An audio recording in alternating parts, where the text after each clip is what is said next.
शुरुआत करते हैं सैयद जफर इस्लाम जी से। सर, आपने इतनी बड़ी घोषणाएं तो कर दी, लेकिन आपके नेता कह रहे हैं कि अगर कांग्रेस की रैली में आपके सरकार के लाभों का फायदा उठाने वाली जो महिला अगर दिखेंगी तो फोटो खींच लीजिए और उनको हम सबक सिखा देंगे। अब चुनाव आयोग आपको नोटिस भी भेज रहा है, उसको लेकर एफआईआर हो सकती है। कैसा विकल्प है ये? देखिए, मैंने तो उस स्टेटमेंट के बारे में ज्यादा मुझे जानकारी नहीं है और वो इलेक्शन कमीशन ने संज्ञान लिया है। अगर कुछ इस तरह का स्टेटमेंट है तो पार्टी लीडर्स और इलेक्शन कमीशन दोनों उस पर संज्ञान लेते हैं। अब इलेक्शन कमीशन ने, चूंकि आपने ऑलरेडी कहा है और इलेक्शन कमीशन ने अगर संज्ञान लिया तो ये इलेक्शन कमीशन के फ्रेमवर्क में आ रहा है, उसके लिए अभी उस पर कोई टीका टिप्पणी हमें नहीं करनी चाहिए। और जहां तक पार्टी की लीडरशिप है वो अपने इस चीजों का संज्ञान लेती है। लेकिन मैं इतना जरूर कहता हूं कि हमारी पार्टी बिल्कुल, चाहे किसी वर्ग से लोग आते हो, सबके लिए कुछ ना कुछ हर बार मैनिफेस्टो में उसके लिए रहता है। आज भी जो मैनिफेस्टो हमारा जो संकल्प पत्र है उसमें आप देखिए, महिलाओं के लिए हमने 2100 रुपया पर मंथ देने का वादा किया है। मुझे 25,000 से ज्यादा जो है 25,500 जो है हर साल देंगे, प्लस 50 लाख लखपति दीदी जिसका आपने भी जिक्र किया है। हमने बहुत सारे ऐसे स्कीम्स बनाए हैं जिससे सीधे सीधे डायरेक्ट फायदा हमारी महिलाओं को होगा। हमने बुजुर्गों के लिए भी किया है, जो सीनियर सिटीजन उनको प्रायोरिटी में जो है जो उनको बेनिफिट्स मिले, इसके लिए उन्होंने आधार लिंक जो है उनका जो है फास्ट ट्रैक पे बेनिफिट्स मिले, उसके लिए भी हमने प्रोविजन किया है। हमने बहुत सारे ऐसे स्कीम की जिससे आम जनता को फायदा हो, जैसे price stabilisation, market stabilisation fund, जो अगर महंगाई अचानक बढ़ती है तो उसके लिए किया है। हमने दिया है बच्चियों को 10,000 रुपया पढ़ने के लिए दिया है, और ऐसी बहुत सारे नए स्कीम लाए हैं जिससे आम नागरिक को, आम जनता को, समाज के हर वर्ग को फायदा होने वाला है। अब हम जब कहते हैं कि $1 ट्रिलियन इकोनॉमी 2028 तक बनती है तो आप उसका बात समझ सकते हैं। साहिल जोशी जी, हम और आप दोनों मुंबई के निवासी हैं। अगर $1 ट्रिलियन, जब भी $0.5 ट्रिलियन की इकोनॉमी है हमारे, लगभग $0.5 ट्रिलियन की, और यहां से डबल होता है तो कितनी नौकरियां होंगी आप सोचिए। तो कितने white collar, blue collar job होंगे। हर जगह जो है निवेश होता रहेगा और हर जगह जो है विकास की गंगा ऑलरेडी बह रही है यहाँ पर। पहले कांग्रेस से मुझे कई सवाल पूछने हैं। जफर इस्लाम जी, ये इकोनॉमी को लेकर ना, महाराष्ट्र की इकोनॉमी को लेकर आपसे और कांग्रेस से कई सवाल पूछने हैं, लेकिन एक सवाल मुझे आपसे पूछना है। आपके 4 महीने पहले जो सहयोगी थे राज ठाकरे, अभी थोड़ी देर पहले मैंने उनसे मुलाकात की है और उन्होंने साफ कहा है कि भाई महायुति हो या महाविकास आघाड़ी, 10-15 साल से तो वही वादे कर रहे हैं। नया क्या है इसमें? देखिए, आपने उनको ये भी सुना कहते हुए कि हमारी सोच जो है भारतीय जनता पार्टी की सोच से मिलती है। हमारे जो भी थॉट प्रोसेस है वो भारतीय जनता पार्टी से मिलती है। हम विकास की गंगा बहाने के लिए जद्दोजहद करते हैं, जनता के लिए काम करते हैं, और इसीलिए उन्होंने कहा कि हमारा अलाइनमेंट कभी होगा तो सिर्फ भारतीय जनता पार्टी के साथ होगा। ठीक है, उनका कभी एक्सपीरियंस नहीं रहा है एनसीपी और शिवसेना के साथ तो रहा है, लेकिन एनसीपी के साथ नहीं रहा है। लेकिन उसके बावजूद उन्होंने कहा कि मुझे ये जो बीजेपी की सोच है और जो माइंडसेट है और जिस तरह से वो समर्पित होकर जनता की सेवा करते हैं और जो विकास के लिए देश के और देश हित में और जनहित में काम करते हैं, प्रदेश हित में काम करते हैं, मेरा समर्थन उन्हीं को रहेगा। ये बहुत बात साफ लफ्जों में कह दिया। इससे साफ समझ में आता है कि जो कांग्रेस वाले जो मुंह में पानी लटका के घूम रहे थे उनको क्लैरिटी आ गई है। और भी जो दूसरी पार्टियां जो है कहीं ना कहीं सोच रही थी कि कहीं उनका कहीं ना कहीं साथ मिलेगा, उनको उन्होंने बिल्कुल साफ लफ्जों में कह दिया है हमारा साथ भाजपा और महायुति के साथ। ये तो कह दिया आपके इसमें, तो उसमें कोई कंफ्यूजन की तो बात है नहीं। ये तो 23 तारीख के बाद पता चलेगा कि वो असल में किसके साथ जाते हैं। लेकिन हालांकि वो कह तो रहे हैं कि महायुति के साथ जाएंगे करके। लेकिन चित्रा बाथम जी, आपके भी तो वादे बड़े बड़े हैं। जब लाडली बहना आई तब तो आप लोग कह रहे थे कि भाई इसका फाइनेंस कहां से होगा, और आप कह रहे हैं कि आप 3,000 रुपए देंगे। लेकिन मुझे सवाल आपको पूछना है एक वायदे पर कि आपने कहा है कि जो 50% की जो लिमिट है रिजर्वेशन की, उसे आप बढ़ा देंगे। कैसे बढ़ाएंगे आप? कोई भी सुप्रीम कोर्ट का फैसला अब तक का निकाल के देखिए। बिहार में भी ये कोशिश कर ली, लेकिन बिहार में भी ये हो नहीं पाया। सुप्रीम कोर्ट इस पर बड़ी कायम है कि भाई उनकी ट्रिपल टेस्ट है, वो आप पूरी करिए तभी वो 50% की मियाद बढ़ सकती है। केंद्र सरकार में, पार्लियामेंट में उस पर कानून पास करना पड़ेगा, उसके बिना वो हो नहीं सकता। तो आप कहां से वादे कर रहे हैं कि महाराष्ट्र में आप 50% की मियाद बढ़ा देंगे रिजर्वेशन की? नमस्ते साहिल जी, आपको मेरी आवाज आ रही है? जी बिल्कुल आ रही है, आप साहिल बोलिए। जी, हाँ, साहिल जी, शादी की जनगणना के ऊपर आने से पहले मैं यहाँ पे जो महिला सुरक्षा का मुद्दा था, जिसको बीजेपी के प्रवक्ता ने बहुत ही आसानी से रफा दफा कर दिया, उसके ऊपर मुझे बहुत ही भारी आक्षेप है। या घटिया स्टेटमेंट जो कल इनके राज्यसभा के मेंबर धनंजय महाडिक ने दिया, और जिस तरीके से खुले मन से उन्होंने महिलाओं को धमकाने की कोशिश करी और कहा कि हम देख लेंगे कि हमारे यहाँ से पैसे लेते हैं और किसी और का गुणगान करने के लिए, तो ये बहुत ही निंदनीय है।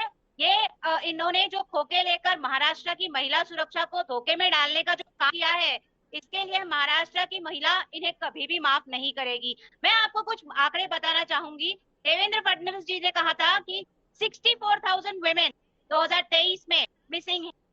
7,521 महिला उत्पीड़न के केसेस हैं। दैट मीन्स एन एवरेज कि 21 महिला उत्पीड़न के केसेस यहाँ पे एवरीडे हो रहे हैं। महाराष्ट्र देश में सेकंड आ चुका है महिला उत्पीड़न के मामले में, और फिर भी इनकी आंखें नहीं खुल रही हैं। इनको ऐसा लगता है कि 1,500 रुपए देने से ये महिला सुरक्षा दे पाएंगे। मैं इनसे पूछना चाहूंगी कि क्या ये महिला सुरक्षा के लिए शक्ति जैसे जो कड़े कानून है उसको एक्ट में लाने की कोशिश करेंगे, उसको इम्प्लीमेंट करने की कोशिश करेंगे? जी नहीं, ये कुछ भी नहीं करेंगे। तो इसीलिए इनका जो आज मैनिफेस्टो निकला है वो एक महाछलावा है। और मैं आपके अभी प्रश्न का जवाब देती हूँ। जातिगत जनगणना पे जो आपने बात करी है, आपने सही कहा कि कोर्ट्स ने इस वजह से रिजेक्ट किया है हमेशा अपर कैप ऑन 50% रिजर्वेशन का। क्यों? क्योंकि कोर्ट्स के पास आज तक पुख्ता नहीं रहा है, और इसीलिए हम बार बार कह रहे हैं कि अगर एक बार पूरी तरीके से जातिगत जनगणना हो जाती है तो उसके बाद हम कोर्ट्स को ये कन्विंस कर पाएंगे और हम ये बता पाएंगे कि जिसकी जितनी भागीदारी है उसकी उतनी हिस्सेदारी होनी चाहिए, भले वो जॉब्स में हो, वो एजुकेशन में है, या फिर वो पॉलिटिकल रिप्रेजेंटेशन में हो। ये कहने के लिए तो ठीक है ना, लेकिन जो नहीं हो सकता वो आप कहां से वायदे कर रही है? आपको भी पता है कि ये नहीं हो पाएगा, आपकी भले सरकार भी आए तब भी ये नहीं हो पाएगा। हर कोई तो ऐसे ही वादे कर रहा है ना कि भाई बीजेपी हो या आप, तो हो ही नहीं सकता वो आप वादे कर रहे हैं। आप तमिलनाडु में जानते हैं कि 50% से ऊपर वहां पे स्टेट में ओबीसी SC ST को आरक्षण मिला हुआ है। सालों हो गए, 25 साल पहले की बात कर रही है आप। बट वो एग्जिस्ट तो करता है ना सर जी, ऐसा तो नहीं है कि तमिलनाडु कहीं और है, वो हमारे देश के अंदर ही है। तो सुप्रीम कोर्ट ने भी ये कहा है कि अगर सबूत होंगे, only in the absence of data, वो ये कदम नहीं उठा रहे हैं। अगर हम उनको सबूत दे दें, उनको प्रॉपर डेटा दे दें, उनके ट्रिपल टेस्ट पे अगर हम खरे उतरेंगे तो वो जरूर कहीं ना कहीं इस लिमिट को जो है वो रिकंसिडर करेंगे और ये सभी के फायदे पे उतरेगी। जफर इस्लाम जी, आप अगर जवाब देना चाहे तो उनका कहना है कि भाई आप सिर्फ महिलाओं की सुरक्षा के बारे में तो कुछ बात ही नहीं कर रहे हैं। वो बिल कब से पड़ा हुआ है राष्ट्रपति के पास, उसकी मंजूरी हो ही नहीं रही है। शक्ति बिल जो महाराष्ट्र की तरफ से भेजा गया था, काफी साल हो गए उसको, और अभी आप कह रहे हैं कि 25,000 महिला पुलिस में भर्ती की जाएंगी। कहां से भर्ती करेंगे? इतने साल हो गए, अभी तक तो कुछ नहीं हुआ है। मेरे पास जो डेटा है वो कहता है कि कम से कम 46,000 पोस्ट वेकेंट है होम डिपार्टमेंट में, और अब अचानक 25,000 महिलाओं की भर्ती कहां से करेंगे आप होम डिपार्टमेंट में? देखिए, मैं ये जितनी सारी आज संकल्प पत्र में अनाउंसमेंट हुई है, भारतीय जनता पार्टी एक ऐसी पार्टी है कि जो भी हमने संकल्प पत्र में लिखा है वो पूरा करने का जो वायदा किया है पूरा किया है। इसमें हर चीज जो हमने लिखी है वो पूरा करेंगे। और जहां तक महिलाओं का सवाल है तो उनकी सुरक्षा के लिए हमने बराबर बेहतरीन से बेहतरीन इंतजाम किया है। और आज आप देखिए, सबसे सेफेस्ट स्टेट जो है वो महाराष्ट्र है, आंकड़ों के हिसाब से भी और अदरवाइज परसेप्शन के हिसाब से भी। आप देश के किसी कोने में जाइए, आप पूछिए मुंबई के बारे में और अलग इलाके के महाराष्ट्र में, लोग कहेंगे सबसे सेफ जो स्टेट है महाराष्ट्र है। लेकिन फिर भी हमने जो ऐसी तीन कमेटी, एक कमेटी बनेगी जो तीनों पार्टियां जब जीत के आएंगी, क्या भूमिका है? महायुति के हर तीनों नहीं, देखिए ऐसा होता नहीं ना, सरकार की भूमिका की ही वजह से ऐसा होता है साहिल जी। सरकार का कॉन्फिडेंस लोगों के बीच में होता है, इसीलिए सरकार के एक्सेप्ट जो पॉलिसीज होती है या जो नियम कानून सरकार जिस तरह से फॉलो करती है, उसी से कॉन्फिडेंस जनता को मिलती है। मैं एक बात और कहूं कि जो भी जनता की उम्मीदें हैं और जो समाज के किसी वर्ग की भी उम्मीदें हैं, हमारी सरकार आते ही 100 दिन के अंदर जो है हम विजन डॉक्यूमेंट पेश करेंगे और उसमें तीनों पार्टियों के मंत्री उस कमेटी के मेंबर एक कमेटी बनेंगे, मेंबर होंगे और हर ये चीजें जो है, इश्यूज जो है, मुद्दा है जो समाज से जुड़ा मुद्दा, इंक्लूडिंग महिलाओं से जुड़ा मुद्दा, उसको हर तरह से पूरे तौर से उनके उम्मीदों पे खरा उतरे, ऐसे स्कीम और ऐसे कानून लेकर आएंगे। एक बड़ी इंटरेस्टिंग चीज, इरादों पे चित्रा जी जवाब दीजिए आप, फिर मुझे बाकी गेस्ट के पास भी जाना है। चित्रा जी जवाब दीजिए, फिर दूसरे गेस्ट के पास भी जाना है। जी